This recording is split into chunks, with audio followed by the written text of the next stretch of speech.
तब नु 5 गो वोट पाएगो खसी फ्री खसी हां खाली खसी खये वाला होई जो खसी नु खाई का तना खमो खोजे ताला बोतल चाहिए हां दिए एकदम छाप मोदी जी कमल छाप जिंदाबाद कमल हाँ चल ठीक एकदम कमल के खिला देवे के बा। नमस्कार कौन है हाँ कि हमारे गांव के तो विकास ना भइल ना देश के विकास भइल नेताजी रोगे गांव पे ध्यान दे बनी अरे और की पारी हम आइल बनी ऑस्ट्रेलिया से पढ़ के एकदम बबुआ चिंता मत करो युवक ना बना सकलो। अरे तू दाऊद अली के 5 साल में का कइले बड़ो तू हमारा विधान सब क्षेत्र में ना पड़ला 5 साल में तू का कइले बड़ो एकदम जिता जाओ की पारी ढलैया करवा देले बड़न हां सोलर चोरवा दिहलो अरे सोलर चोरावल के थोड़ी ना विपक्षी पार्टी चोरा लेगा हां ई नाला आइले बनावे के हो ना बनल सिलेंडर ना मिलल मिली फ्री मिलता फ्री लेबे खातिर कहता ना बचवा के बाद तो सूत जइबो ना बचवा दियाई वोट तो अच्छा वोट हम गांव से देबे ना देब तू 5 साल में कुछ नहीं कइले सुनो पढ़ा लिखल से गांव के देहात के लड़का है पढ़ा लिखल शिक्षित आदमी हुआ तारा मुंह से तेरी बात शोभा नहीं कर देत हनो जीत के लोग भजन तरह का कर दे का देबो एकदम तरह का एकदम रेल का ड्राइवर बनवा दे। अरे हमारा का मुख्यमंत्री बना देबो तो हम ना रहो अब हम विधायक की तरह मुख्यमंत्री कहां से बनाई हमारे गांव के विकास होके चाहिए एकदम होई आज तक विकास ना तारा गांव में रेल का पटरी देवा दे इनका गांव में विकास कैसे होई इनका गांव में विकास कैसे होई हां आज तक वो खर्चे ना बिछोइले वोट दिवावा बाकी पर तो वोट दिवा कबराई वाला ढलैया करवावे के बनू तो ईटा बिछावल जाता तारा से पढ़ चलाई नेता संगे उठल बैठल रहला हमरा हां पढ़ा लिखल हवा बाबू मानते नहीं आइला झूठो के वोट मांगे वोट देबो कि ना देबो मिली दो अपर बा गांव से ना देबे दे ऐसे मत कह रहा का ना मेरा जितला के बाद एकदम मुझे पोखरा कटवा देता गांव में बनावो गांव में पूरा बनावो एकदम बनी पैसा सोलर जितना चोरी भइल बा सब हमारा गांव में आवे के जिंदाबाद बीजेपी जिंदाबाद हां तार मांग का बा बताओ हमार मांग बा कि हमारा गांव में विकास हो गए एकदम होई विकास एकदम विकास हो जाई बोलो पहले खड़ैचा ठीक सोलर ठीक सिलेंडर अच्छा जौन गरीब के सिलेंडर मिलता अभी तरह गांव ना मिलल अभी तक ना मिलल कैसे कोई तरह के ना मिलल आदमी खा गेले आदमी के हम खबर लेता नहीं हां ए बार सांझी का मैं जाकर रिपोर्ट ले और ए तू काम और ही बोलो तैयारी करता रहे बोलना नहीं करता रख समझा ना मिल जाए बतिया दे नु इनका से एकदम मिल जाई तू चुपचाप हमरो के ले जीबो का हां तारा कान ले ए कुल हम दे तारा के देले रहनी हां खणैजा के ठीका का कइला ठीका बनोले लिखा का नहीं तो अभी ठीक है कुछ काम चलता हुई में चलता हां एकदम होई पैसा जाता ना रे इशू कइला नहीं हां मैं घोटाला कर गेलो ना होए की पारी एकदम ना होई एक जना के चुन के खबर ले के बाप की परी बीजेपी के सच्चाई के वादा जिंदाबाद मोदी जी जिंदाबाद कमल छाप जिंदाबाद जिंदाबाद बोलो जिंदाबाद हाँ जे भी आवेला सही कहेला जिंदाबाद एकदम 10 साल से मोदी जी राज करते रहे दूसर का चुनाव हमारा हटे और की बारी तारो गाँव जनबा तो मैं उजरवा के पक्का मत करो तू जवन कहला होई ठीक बा वोट दिया मोदी जी जिंदाबाद मोदी जी जिंदाबाद नेता कैसा हो चश्मा वाला जैसा हाँ जिंदाबाद नेता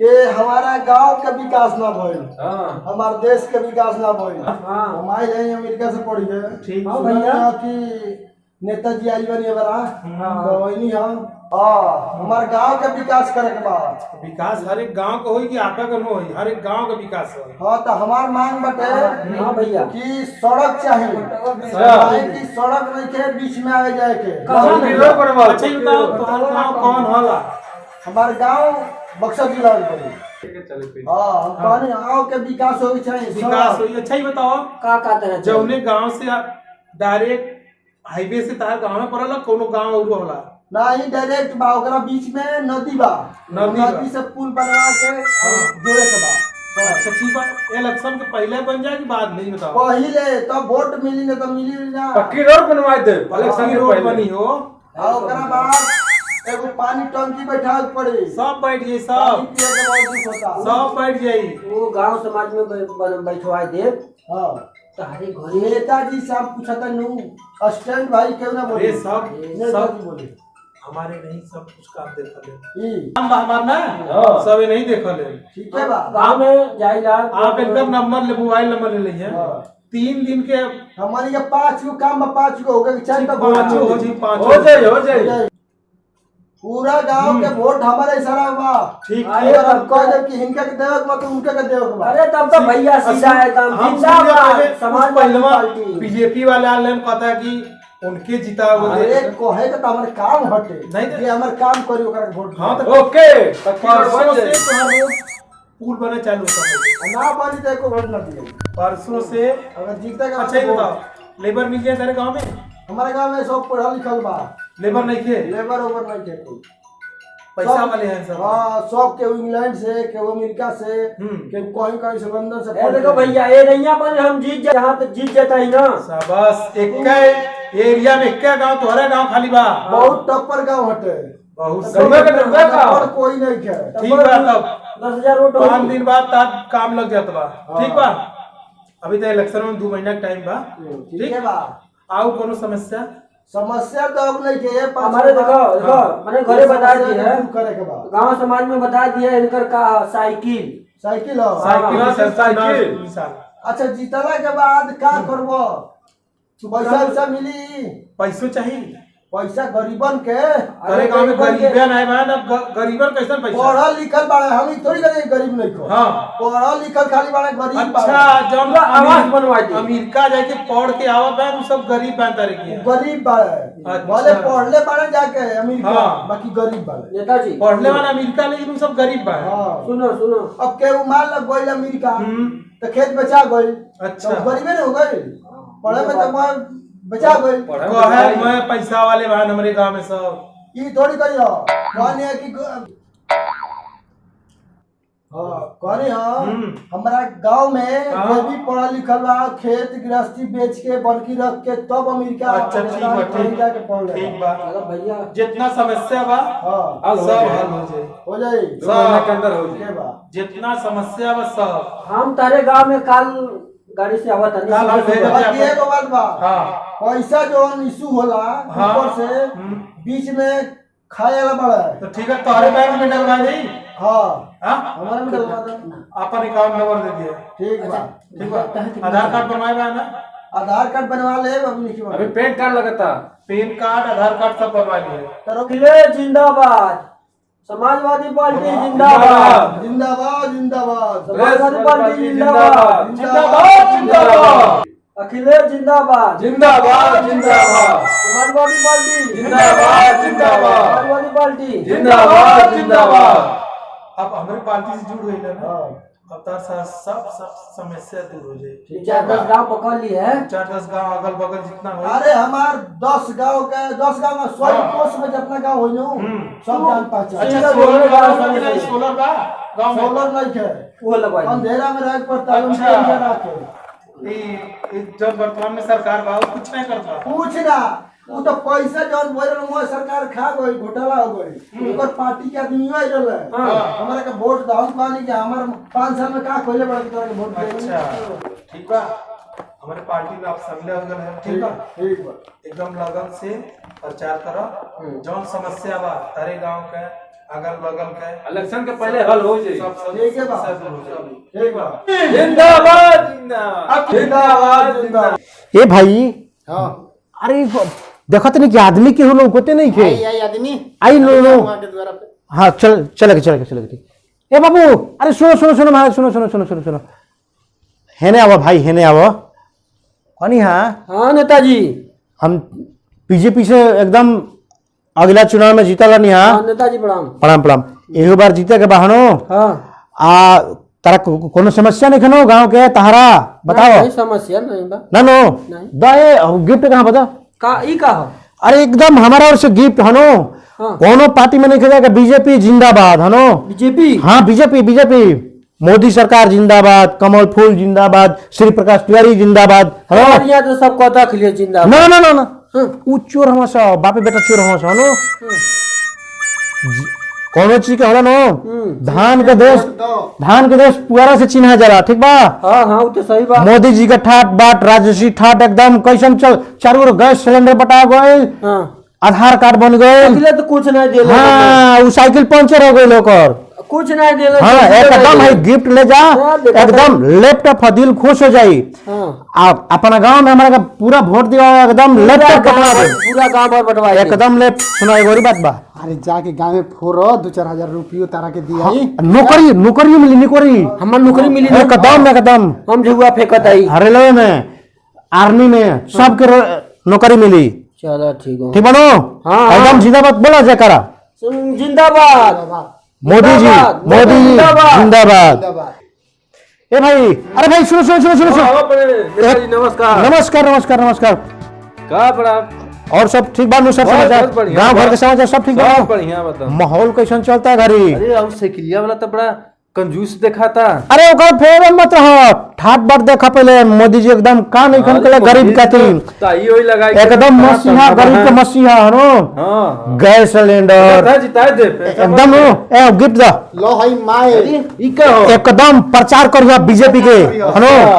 मोदी जी जिंदाबाद मोदी जी जिंदाबाद कमल छाप और है ने जिंदाबाद। हाँ पैसा अभी दिया ही पैसा दिया ही प्रचार करो। अच्छा हाँ सुनो ओके और बात बा हां मुलायम के फेरा मत रहियो हनो नारी तो एकदम चोर देखत रहो कुल भीख मंगा लेके साइकिल पंचर लेके हाँ साइकिल पंचर लेके एकदम फूल के जितावे के बा।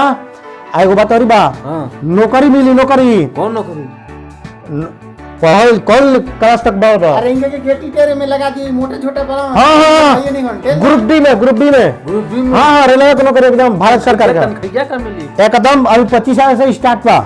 25,000 हाँ स्टार्टिंग में 25 है यार अभी बढ़ जाई चलो ठीक नो चलो बाबू जा जा एकदम जिंदाबाद बोल जा। ए भाई सुनो हाँ ये अमेरिका से लड़का पढ़ के रू कहाँ बा लड़का तो बोला के बा आओ तो ही गाँव ही में भाई ए बबुआ हाँ नगा जी नमस्कार। जय हो बीजेपी जिंदाबाद के बा हाँ कि एकदम मोदी सरकार के जितावे के बा। मोदी सरकार जी काम करिए तो एकदम काम करी है तारा बात विचार से हमारा दिल खुश हो गई बहनो। अच्छा। हाँ तरह के गिफ्ट दिखल चाहता नहीं अरे वाह वाह एकदम बढ़िया गिफ्ट दामी लगता। हाँ एकदम नेताजी के होई अरे तू छोड़ ना 10,051 का हो छोड़ो अभी सुनो अभी तारा के लैपटॉप दिया ही पूरा गांव के लैपटॉप दिया ये कएगो हनो हर एक 5 गो वोट के ऊपर एगो लैपटॉप अच्छा ठीक नो।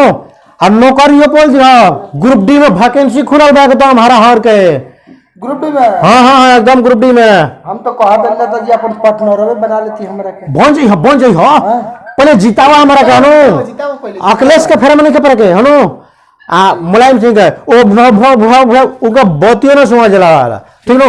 मोदी जी जिंदाबाद मोदी जी जिंदाबाद जिंदाबाद जिंदाबाद जिंदाबाद जिंदाबाद जिंदाबाद कमल छाप जिंदाबाद जिंदाबाद जिंदाबाद जिंदाबाद जिंदाबाद श्री प्रकाश तिवारी जिंदाबाद प्रकाश तिवारी जिंदाबाद हाँ एकदम मोटू जिंदाबाद एकदम मोटू जिंदाबाद एक तो नारा लगा के बाद नेताजी कैसा हो मोटू जिंदाबाद जिंदाबाद समाजवादी पार्टी जिंदाबाद जिंदाबाद समाजवादी पार्टी जिंदाबाद ठीक ठीक बा पहले पैंट शर्ट का कपड़ा किनका होई पैंट शर्ट का कपड़ा का मुंह बटवा दिया अच्छा अच्छा आपके लिए दिया है जीते बदे हाँ इनमें 50 पीस बा हाँ ठीक बा और गांव बनवा जा काल 77 बटवा दिए काल अरे ध्यान दे रहा और की है कपड़ा से ना बना हाँ। पाछू कमाओगे अरे चालू घर लग नहीं अभी क्या चालू होई अरे कुछ जैसे 5 छोड़े तो भेज लिया हमने करिए 4 किलो सब पता करी नहीं बढ़िया हम काल आवत आई आ रहे सुबह क्या देख रहा जिसकी आले कि नहीं अभी जैसे की सही कलियां 3-4 ठे आले ना कलिया इली से देख के चल गई सब पे पानी नहीं बगा और यहाँ कुछ बनिया हाँ हल्का पानी तब बताओ जब पानी बदे जिसकी चली वहाँ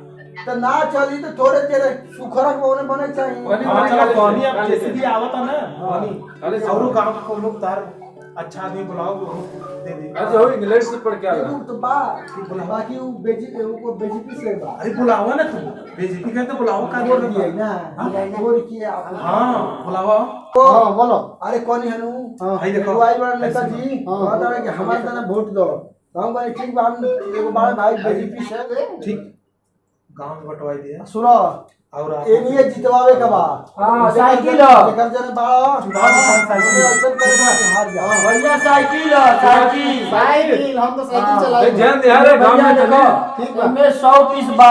अच्छा गांव में बंटवाई दिया सब करे की 2-2 हजार का कपड़ा हो। ठीक बा। गांव में बंटवा दिया काम करे काम होत और कोनो समाचार तार बा ना ना गाँव कोनो का? समाचार नहीं के रहुए के वोट दिया ही बस सही बा ना सब सही बा।